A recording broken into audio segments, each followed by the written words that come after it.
Hello friends, कैसे आप लोग।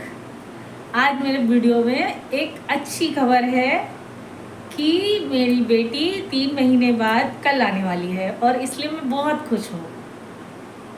तो अब कल वो सुबह आएगी, उसके बाद क्या होता है मैं बताऊँगी। फ़िलहाल मेरी खुशी की बात यही है कि मेरी बेटी आ रही है, क्योंकि वो हॉस्टल में रहती है और मेरे साथ रहती नहीं है। तो वो करीब 3 महीने हो गए हैं, अब वो कल आएगी और आते ही मेरी बैंड बज जाएगी, क्योंकि क्योंकि दोनों भाई बहन ने मुझे परेशान करने के लिए फुल प्लान बना रखा है। तो अब जो भी होगा, फ़िलहाल मैं बहुत खुश हूँ।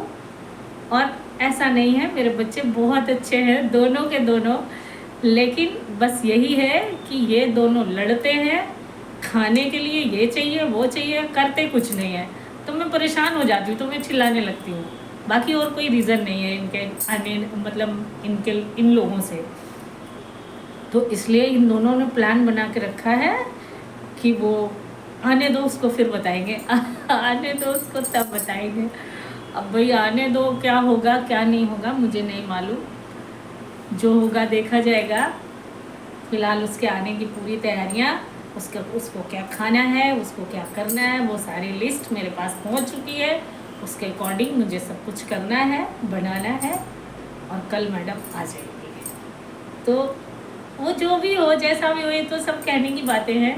हकीकत ये है कि जिन बच्चों को हम पालते हैं पोसते हैं, सबके ही बच्चे चले जाते हैं, लेकिन उन बच्चों को जाने से जो तकलीफ़ होती है, उससे जो जो दर्द होता है, उसको आप तभी फील कर सकते हैं जब आपके बच्चे बाहर जाते हैं।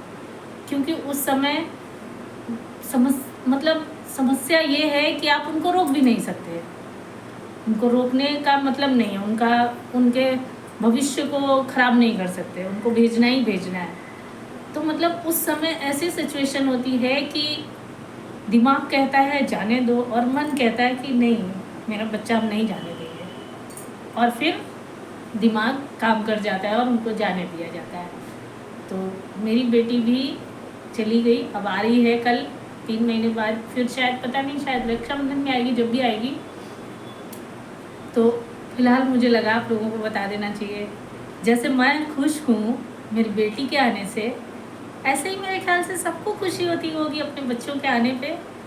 और जब वो जाते हैं, कितना दुख होता है भाई, बता नहीं सकते। होता है थोड़ी देर, 2-4 दिन के लिए होता है, फिर मन समझा लेते हैं अपने आप को कि भाई अब बच्चे हैं, वो तो जाएंगे ही, जॉब करनी है, पढ़ाई करनी है। लेकिन बहुत तकलीफ़ होती है उनके जाने से, और आने पे उससे डबल खुशी होती है। तो इस सुख दुख का एक छोटा सा हिस्सा है बच्चे। एक बेटा खैर मेरे पास रहता है, बेटी बाहर है। तो अब कल दोनों बच्चे मेरे पास होंगे, और मेरे ख्याल से वो 1 हफ्ते की छुट्टी लेके आ रही है। तो 1 हफ्ते मेरे वीडियो बनेंगे कि नहीं बनेंगे मुझे नहीं मालूम, बशर्ते मैं 1 हफ्ते बहुत खुश रहने वाली हूँ। तो आप लोग भी अपना एंजॉय कीजिएगा, मैं भी अपने में व्यस्त रहूँगी क्योंकि मेरे बच्चे होंगे। तो अगर मौका मिला तो मैं वीडियो बनाऊँगी आप लोगों के लिए, अगर नहीं मिला तो कोई बात नहीं। ओके, तो मेरे नेक्स्ट वीडियो के लिए थोड़ा सा इंतज़ार करना पड़ेगा।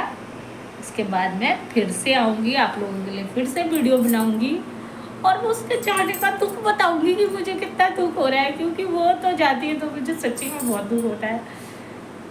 लेकिन कोई बात नहीं, वो सेटल भी हो जाएगी। और मैं सबसे यही बात कहूँगी कि अपनी लड़कियों को दहेज इकट्ठा कीजिए या नहीं कीजिए, आपके पास है कीजिए, खूब कीजिए। मुझे नहीं, मतलब मैं ये नहीं कह रही कि अपनी बेटियों के लिए पैसे इकट्ठा मत कीजिए, पर आदमी के, मतलब हर शख्स के ये अरमान होते हैं कि मैं अपनी बेटी को घर दूंगा। मैंने रील्स में देखा, मैं अपनी बेटी को घर दूंगा, मैं अपनी बेटी को जेवर दूंगा, मैं अपनी बेटी को ये करूँगा। मैं ये कहूँगी कि अपनी बेटी को सिर्फ इस लायक बना दीजिए, वो सब कुछ खुद खरीद लेगी, और जब वो खुद खरीदेगी उसमें आपको ज़्यादा गुरूर होगा, उसमें आपको ज़्यादा अच्छा लगेगा, ज़्यादा सुख मिलेगा।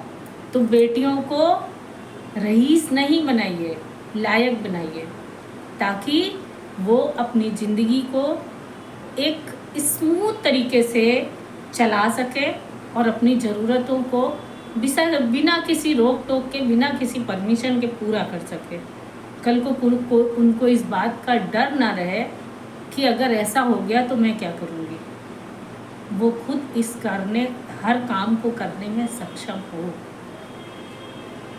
हम ये नहीं कह रहे हैं कि मियाँ बीवी की लड़ाई ही होती है, कभी कभी परिस्थितियाँ ऐसी हो जाती हैं जब हस्बैंड को इस चीज़ की बहुत ज़रूरत होती है कि उसको कोई हेल्प कर दे। बच्चे छोटे होते हैं, फैमिली मेम्बर नहीं होते हैं, और आजकल फैमिली करती भी नहीं है। किसी की भी फैमिली कितनी भी अच्छी हो लेकिन आपकी हेल्प नहीं करती। उस समय आपका एक मजबूत कंधा होती है आपकी वाइफ, तो उस कंधे को मजबूत करके किसी को सौंपिए तो ज़्यादा अच्छा होगा। Thank you.